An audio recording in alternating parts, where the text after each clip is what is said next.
मेरा नाम ममता सिंह है। मैं केंद्रीय विद्यालय क्रमांक 2 झांसी कैंट में पीजीटी कॉमर्स हूँ। आज हम class 11th chapter 2 forms of business organisation में फॉर्मेशन ऑफ कंपनी टॉपिक को पढ़ने वाले हैं। जैसा कि आप जानते हैं कि सोल प्रोप्राइटरशिप फर्म और पार्टनरशिप फर्म को फॉर्म करना बहुत आसान होता है, पर एक कंपनी को फॉर्म करना बहुत मुश्किल है। It is a very complex process, very lengthy process. बहुत सारी लीगल फॉर्मेलिटीज़ और प्रोसीजर्स को हमें फॉलो करना पड़ता है, एक्सपर्ट्स की मदद लेनी पड़ती है, तब जा कर के हम कंपनी को फॉर्म कर पाते हैं। तो it is a very time consuming process to form a company. आप सामने पीपीटी में देख रहे हैं कि फॉर्मेशन ऑफ कंपनी के लिए हमें 3 स्टेजेस को कंप्लीट करना पड़ता है। प्रमोशन है पहला स्टेज, दूसरा स्टेज है इनकॉर्पोरेशन और तीसरा स्टेज है कैपिटल सब्सक्रिप्शन। इन तीनों स्टेजेस को जब हम कंप्लीट करते हैं तब हम एक पब्लिक कंपनी फॉर्म कर पाते हैं। लेकिन यदि प्राइवेट कंपनी को फॉर्म करना है तो प्रमोशन और इनकॉर्पोरेशन स्टेज 2 ही स्टेज हमें कंप्लीट करने होते हैं, और ये 2 स्टेज कंप्लीट करके हम एक प्राइवेट कंपनी को फॉर्म कर पाते हैं। तो let us discuss all the stages one by one. पहला स्टेज है प्रमोशन का। Promotion refers to discovery of business opportunity and the subsequent organisation of funds, property and managerial ability into a business concern for the purpose of making profit therefrom। Promotion एक ऐसा stage है जिसमें हम सिर्फ mind making कर रहे हैं। एक दिमाग में आइडिया हमारे जनरेट हुआ है कि हमें बिजनेस स्टार्ट करना है, तो उसके लिए हम अपॉर्चुनिटी फाइंड आउट कर रहे हैं मार्केट में कि ऐसी कौन सी अपॉर्चुनिटी है जिसको हम प्रैक्टिकल शेप देंगे तो एक प्रॉफिटेबल बिजनेस स्टार्ट कर पाएंगे। तो सब कुछ दिमाग में चल रहा है कि पैसे कहाँ से आएंगे, प्रॉपर्टी कैसे अरेंज करेंगे, मैनेजरियल स्किल्स हमारे पास उस बिज़नेस को चलाने के लिए है या नहीं, हमें एक्सपर्ट्स की ज़रूरत पड़ेगी। तो हम ये सारी चीज़ें दिमाग में अभी सोच रहे हैं कि यदि हम ये सब अरेंज कर पाएंगे, नहीं कर पाएंगे, अपने बिजनेस को स्टार्ट करेंगे तो क्या वो बिजनेस प्रॉफिट देना शुरू करेगी। तो everything is going on in the mind.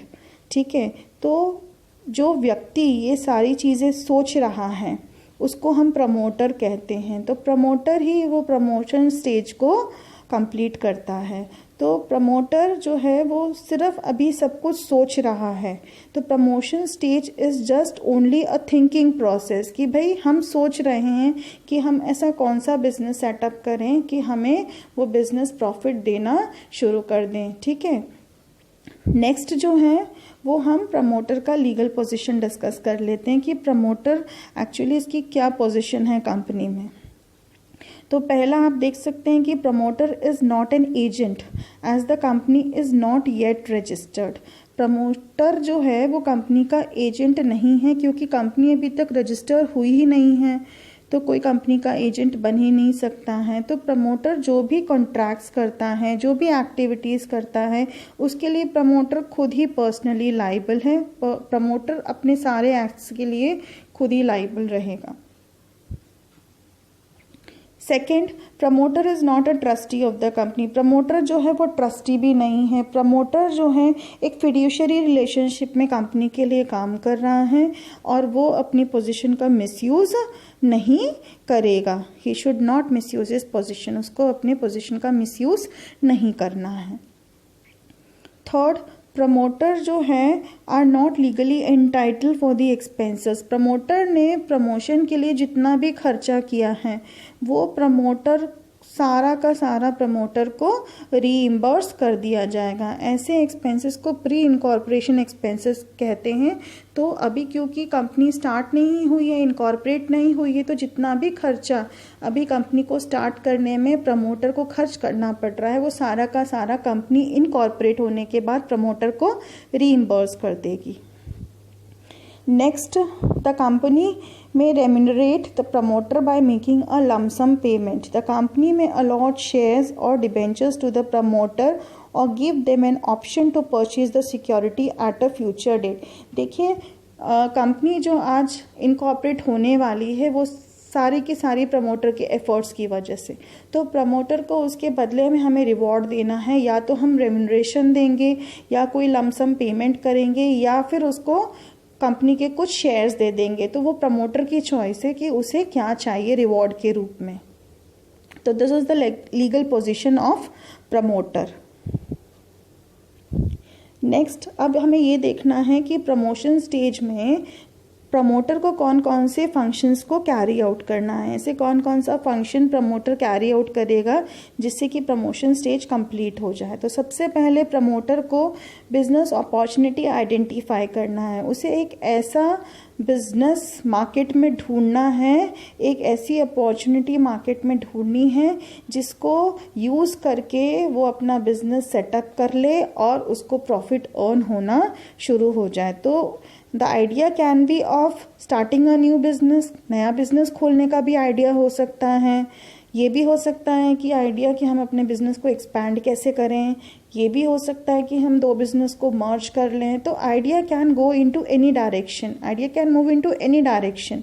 ठीक है, तो वो कौन सी बिजनेस अपॉर्चुनिटी है मार्केट में अवेलेबल जिसको हम यूज़ कर लें और हमारा बिजनेस जो है प्रॉफिट देना शुरू कर दे। तो ये आइडेंटिफाई करना है प्रमोटर को।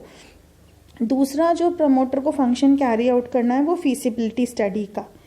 देखिए, सोचना बहुत आसान है और जब हम उसको प्रैक्टिकल शेप देने जाते हैं उस आइडिया को, तो हमें तरह तरह की परेशानियां होती हैं। तो हमें ये देखना है कि क्या टेक्निकली हम उस आइडिया को प्रैक्टिकल शेप दे पाएंगे, क्या फिनेंशियली उस आइडिया को हम प्रैक्टिकल शेप दे पाएंगे, क्या उस आइडिया को प्रैक्टिकल शेप देने से हमें प्रॉफिट अर्न होगा।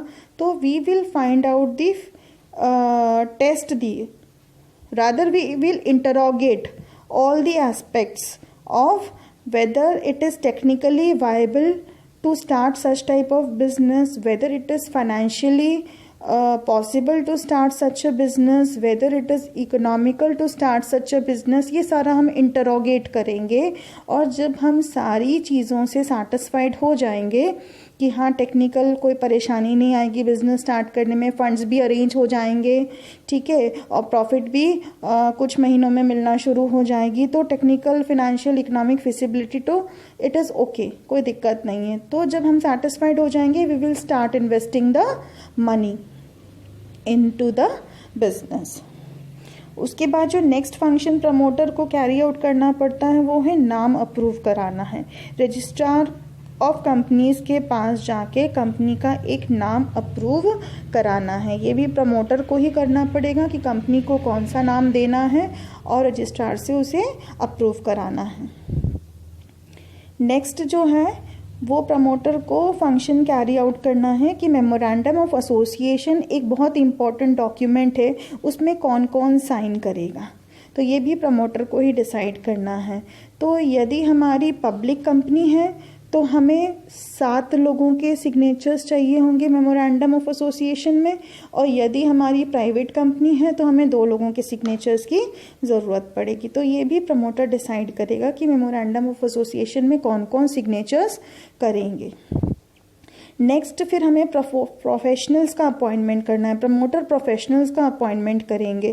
प्रोफेशनल्स में बैंकर्स हैं, ऑडिटर्स हैं, इनका हमें अपॉइंटमेंट करना है, क्योंकि ये जो हैं ये एक्सपर्ट्स, ये प्रोफेशनल्स जो हैं हमें नेसेसरी डॉक्यूमेंट्स तैयार करने में हेल्प करेंगे। जब नेसेसरी डॉक्यूमेंट्स हमें तैयार कराने होंगे, उसे सबमिट करना होगा, तब जाके कंपनी इनकॉर्पोरेट होगी। तो हमें इन प्रोफेशनल्स की बहुत ज़रूरत है, तो हम पहले उनका अपॉइंटमेंट करेंगे, ये भी प्रमोटर ही करेगा।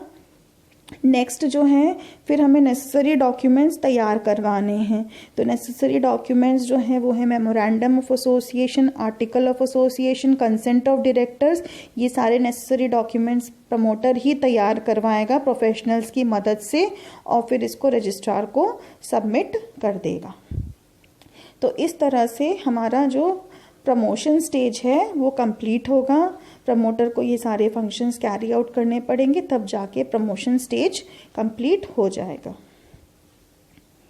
उसके बाद नेक्स्ट है important documents required according to Indian company act. A public company is one which requires all these important document. Memorandum of association चाहिए, आर्टिकल ऑफ एसोसिएशन चाहिए, कंसेंट ऑफ प्रपोज डायरेक्टर चाहिए, agreement बनवाना है, statutory declaration बनवाना है, ये सारे important documents हमको बनवाने पड़ेंगे। तो देख लेते हैं मेमोरेंडम ऑफ एसोसिएशन क्या है। मेमोरेंडम ऑफ एसोसिएशन जो है वो प्रिंसिपल डॉक्यूमेंट है जिन्हें हम चार्टर भी कहते हैं कंपनी का। और मेमोरेंडम ऑफ एसोसिएशन में कंपनी के सारे पावर्स और कंपनी के सारे ऑब्जेक्टिव्स डिटेल में लिखे होते हैं। कंपनी कौन कौन सा काम प्रेजेंट में कर सकती है, कंपनी कौन कौन सा काम फ्यूचर में कर सकती है, वो डिटेल में हम मेमोरेंडम ऑफ एसोसिएशन में लिख लेते हैं।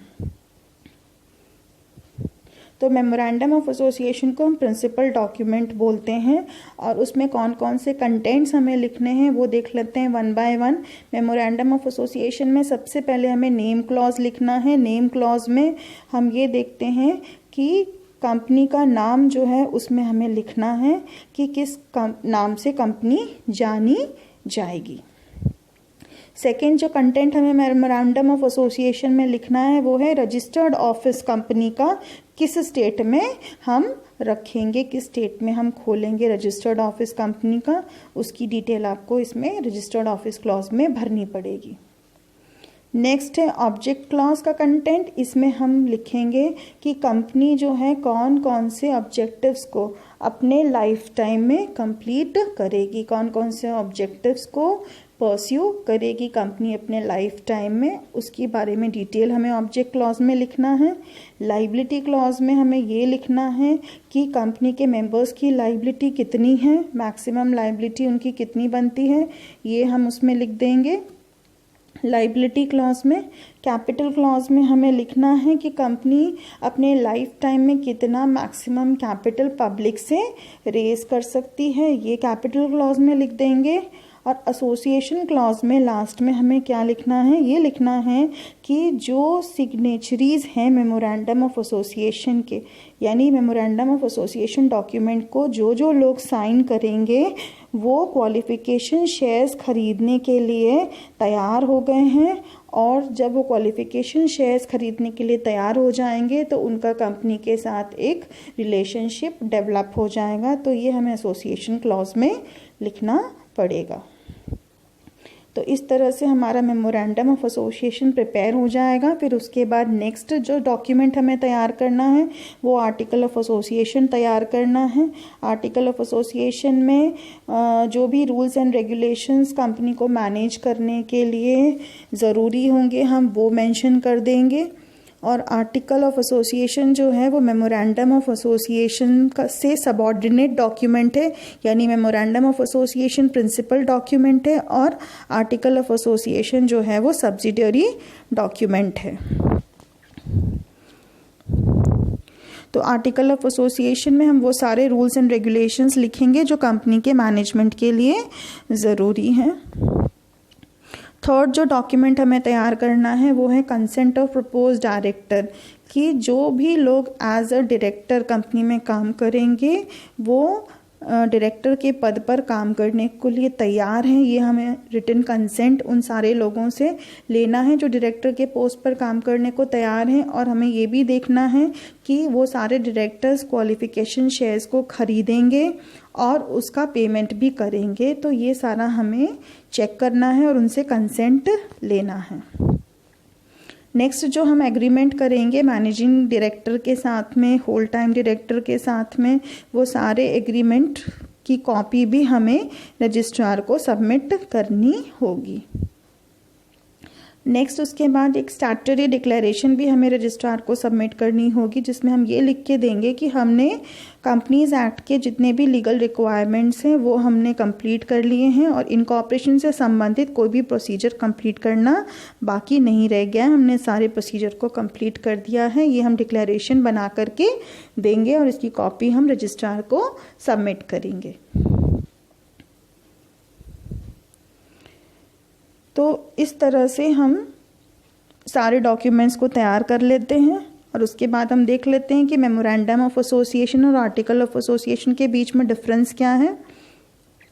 पहला डिफरेंस ऑब्जेक्टिव के बेसिस पे है। मेमोरेंडम ऑफ एसोसिएशन में कंपनी के सारे ऑब्जेक्टिव्स डिफाइन किए जाते हैं और आर्टिकल ऑफ एसोसिएशन में कंपनी के इंटरनल मैनेजमेंट से जुड़े हुए सारे रूल्स लिखे जाते हैं। दूसरा बेसिस है पोजीशन का, जिसमें हम ये देखते हैं कि मेमोरेंडम ऑफ एसोसिएशन जो है वो मेन डॉक्यूमेंट है और आर्टिकल ऑफ एसोसिएशन जो है वो सबऑर्डिनेट डॉक्यूमेंट है। तीसरा हम बेसिस है हमारा नेसेसिटी का कि memorandum of association banana compulsory है और article of association banana compulsory नहीं है। एक readymade article of association companies act में दिया हुआ है, टेबल F के फॉर्म में, आप उसे भी अडॉप्ट कर सकते हैं। नेक्स्ट जो ऑल्ट्रेशन का बेसिस है, मेमोरेंडम ऑफ एसोसिएशन को ऑल्टर नहीं कर सकते, ये बहुत डिफ़िकल्ट प्रोसेस है और इसके लिए आपको गवर्नमेंट की अप्रूवल लेनी पड़ेगी। और आर्टिकल ऑफ एसोसिएशन को हम आसानी से ऑल्टर कर सकते हैं, एक स्पेशल रेजोल्यूशन पास करना पड़ेगा। वैलिडिटी देख लेते हैं। मेमोरेंडम ऑफ एसोसिएशन जो है वो वैलिडिटी के कॉन्टेक्स्ट में देख लेते हैं। Acts done beyond the scope of memorandum are invalid. जो कुछ भी मेमोरेंडम ऑफ एसोसिएशन में लिखा हुआ है वो सारी एक्टिविटीज़ वैलिड है और जो कुछ भी मेमोरेंडम ऑफ एसोसिएशन में नहीं लिखा है वो सारी एक्टिविटीज़ आपकी इनवैलिड हैं। तो मेमोरेंडम ऑफ एसोसिएशन को स्ट्रिक्टली फॉलो करना है। आर्टिकल ऑफ एसोसिएशन में जो एक्टिविटीज़ या जो भी रूल्स एंड रेगुलेशंस लिखे हुए हैं आपको उसे फॉलो करना है। उसके बाहर की भी कोई एक्टिविटीज़ आप यदि करते हो तो नो प्रॉब्लम, एक स्पेशल रेजोल्यूशन के साथ हम उसे रेक्टिफाई कर सकते हैं। तो मेमोरेंडम ऑफ एसोसिएशन जो है उसको strictly as it is follow करना है। उसके बाहर की कोई भी एक्टिविटी करते हो तो वो इनवैलिड है। लेकिन आर्टिकल ऑफ एसोसिएशन में फ्लेक्सिबिलिटी है, उसके बाहर की कोई एक्टिविटी आप करते हो तो उसे हम रेक्टिफाई कर सकते हैं। तो नेक्स्ट स्टेज है हमारा इनकॉर्पोरेशन का स्टेज। इनकॉर्पोरेशन का स्टेज जो है वो होता है हमारा कंपनी का रजिस्ट्रेशन वहाँ पे होता है। कंपनी का रजिस्ट्रेशन हमें करना होता है तो उसको इनकॉर्पोरेशन स्टेज बोलते हैं। तो कंपनीज एक्ट 2013 के अंतर्गत कंपनी का रजिस्ट्रेशन कराना होता है। उसके लिए हमें जो स्टेप्स फॉलो करने हैं वो देख लेते हैं। पहले तो है फाइलिंग ऑफ डॉक्यूमेंट्स। प्रमोटर को एक एप्लीकेशन लिखना होता है और उस एप्लीकेशन को रजिस्ट्रार को सबमिट करना होता है और उस एप्लीकेशन के साथ ये सारे डॉक्यूमेंट्स लगाने होते हैं। Memorandum of association, article of association, written consent of propose director, agreement जो हमने मैनेजिंग डायरेक्टर या होल टाइम डायरेक्टर या मैनेजर के साथ किया है वो उसकी कॉपी, रजिस्ट्रार ने जो कंपनी का नाम अप्रूव किया है उसकी कॉपी, जो स्टैट्यूटरी डिक्लेरेशन हमने बना के रखी थी कि हमने सारी लीगल फॉर्मेलिटीज़ कंप्लीट कर ली है उसकी कॉपी, और रजिस्टर्ड ऑफिस के एग्जैक्ट एड्रेस की कॉपी। ये सब हम एप्लीकेशन के साथ कंप्लीट करके अटैच करके हम रजिस्ट्रार को सबमिट कर देंगे। उसके बाद सेकंड है पेमेंट ऑफ फीस। हम रजिस्ट्रेशन फीस भर देंगे रजिस्ट्रार को। उसके बाद है सर्टिफिकेट ऑफ इनकॉर्पोरेशन। रजिस्ट्रार जो है सारे डॉक्यूमेंट्स को स्क्रूटनाइज करेगा और जब वो सेटिस्फाई हो जाएगा तो वो एक सर्टिफिकेट ऑफ इनकॉर्पोरेशन इशू कर देगा। सर्टिफिकेट ऑफ इनकॉर्पोरेशन इशू होते ही एक प्राइवेट कंपनी अपना बिजनेस स्टार्ट कर सकती है। तो एक प्राइवेट कंपनी को प्रमोशन स्टेज कंप्लीट करना पड़ता है और इनकॉर्पोरेशन स्टेज कंप्लीट करना पड़ता है। इनकॉर्पोरेशन स्टेज जैसे ही आप कंप्लीट करोगे आपको सर्टिफिकेट ऑफ इनकॉर्पोरेशन मिल जाएगा और एक प्राइवेट कंपनी अपना बिजनेस स्टार्ट करना शुरू कर देगी। लेकिन एक पब्लिक कंपनी को थर्ड स्टेज भी कंप्लीट करना पड़ता है। वो थर्ड स्टेज है कैपिटल सब्सक्रिप्शन का स्टेज। ये थर्ड स्टेज जब एक पब्लिक कंपनी कंप्लीट कर लेगी तब वो अपना बिजनेस स्टार्ट कर पाएगी। तो ये थर्ड स्टेज कंप्लीट करने के लिए हमें कौन कौन से स्टेप्स कंप्लीट करने हैं देख लीजिए। पहला है सेबी अप्रूवल। सेबी से हमें अप्रूवल लेनी होती है। किस चीज़ की अप्रूवल? एक प्रॉस्पेक्टस हम ड्राफ्ट करते हैं और वो प्रॉस्पेक्टस का ड्राफ्ट हम सेबी के सामने प्रेजेंट करते हैं और सेबी उस ड्राफ्ट को लेकर के सेटिस्फाई हो जाती है तो सेबी अप्रूवल दे देगी कि ठीक है, you start issuing the prospectus. SEBI आपको परमिशन देगी कि ठीक है, आप प्रॉस्पेक्टस इशू करना शुरू कर दो और शेयर्स इशू कर दो।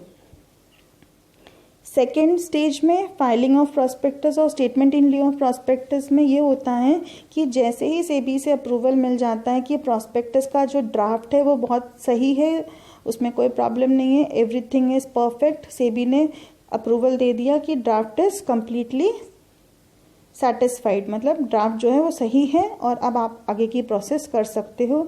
तो जैसे ही सेबी का अप्रूवल मिल जाएगा, जो नेक्स्ट स्टेज है उसमें कंपनी फाइनल प्रॉस्पेक्टस बनाना शुरू करेगी और वो फाइनल प्रॉस्पेक्टस कंपनी पब्लिक को इशू करेगी और फाइनल प्रॉस्पेक्टस के इशू होते ही पब्लिक जो है आपके शेयर्स को सब्सक्राइब करना शुरू कर देगी, है ना।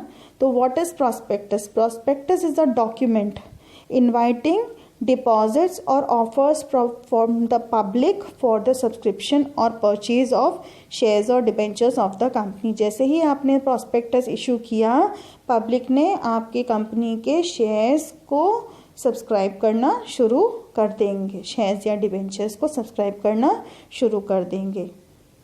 तो this is the second stage, second step.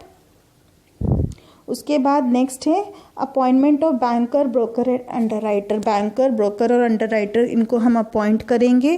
Banker जो है वो पैसे कलेक्ट करेगा, ब्रोकर शेयर्स को सेल करने में हेल्प करेगा और अंडरराइटर्स जो है वो रिमेनिंग शेयर्स को सब्सक्राइब करेंगे। तो इन तीनों का अपॉइंटमेंट हम कर देंगे। तो उसके बाद जो है नेक्स्ट है हमारा मिनिमम सब्सक्रिप्शन। मिनिमम सब्सक्रिप्शन जो है वो होता है 90% अचीव करने का, इशू का 90%। फॉर एग्जांपल अगर मैं 10,000 शेयर्स इशू करती हूँ तो उसका 90% जो होगा 9,000, यानी 9,000 शेयर्स के लिए पब्लिक ने अप्लाई कर दिया तो इसका मतलब मेरा 90% का मिनिमम सब्सक्रिप्शन मैंने अचीव कर लिया। और जैसे ही मैं 90% का मिनिमम सब्सक्रिप्शन अचीव कर लेती हूँ, मैं शेयर्स अलॉट करने के लिए एलिजिबल हो जाऊंगी। तो this is the minimum subscription. Next है स्टॉक एक्सचेंज में एप्लीकेशन देना। जो भी शेयर्स आप बेच रहे हो पहले तो उसकी स्टॉक एक्सचेंज में एंट्री करानी होगी, ठीक है। और उसके बाद लास्ट है शेयर्स का अलॉटमेंट करना। तो लास्ट में हम शेयर्स का अलॉटमेंट करेंगे। तो फिर से एक बार हम देख लेते हैं कि कैपिटल सब्सक्रिप्शन स्टेज में हमें कौन कौन से स्टेप्स को कंप्लीट करना है। पहले हम सेबी से अप्रूवल लेंगे कि जो ड्राफ्ट हमने तैयार किया है क्या ये प्रॉस्पेक्टस का ड्राफ्ट सही है। सेबी उसे स्क्रूटनाइज करेगी और सेबी अगर सेटिस्फाई होगी तो सेबी आपको अप्रूवल दे देगी कि draft of prospectus is okay. जैसे ही आपको अप्रूवल मिल जाती है आप फाइनल प्रॉस्पेक्टस बनवाना शुरू कर दोगे और फाइनल प्रॉस्पेक्टस बनते ही आप उस प्रॉस्पेक्टस को इशू कर दोगे और प्रॉस्पेक्टस के इशू होते ही पब्लिक जो है वो शेयर्स के लिए एप्लीकेशन भेजना शुरू कर देगी।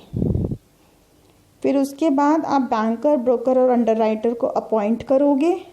उसके बाद आप ये देखोगे कि पब्लिक ने शेयर सब्सक्राइब करना शुरू कर दिया।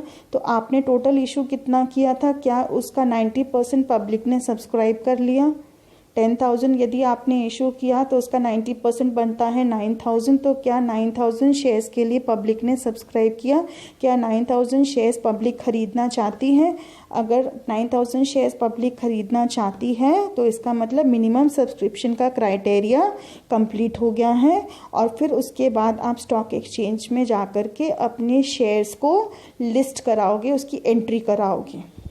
और जैसे ही आपके शेयर्स की एंट्री स्टॉक एक्सचेंज में हो जाएगी आप शेयर्स का अलॉटमेंट करना शुरू कर दोगे।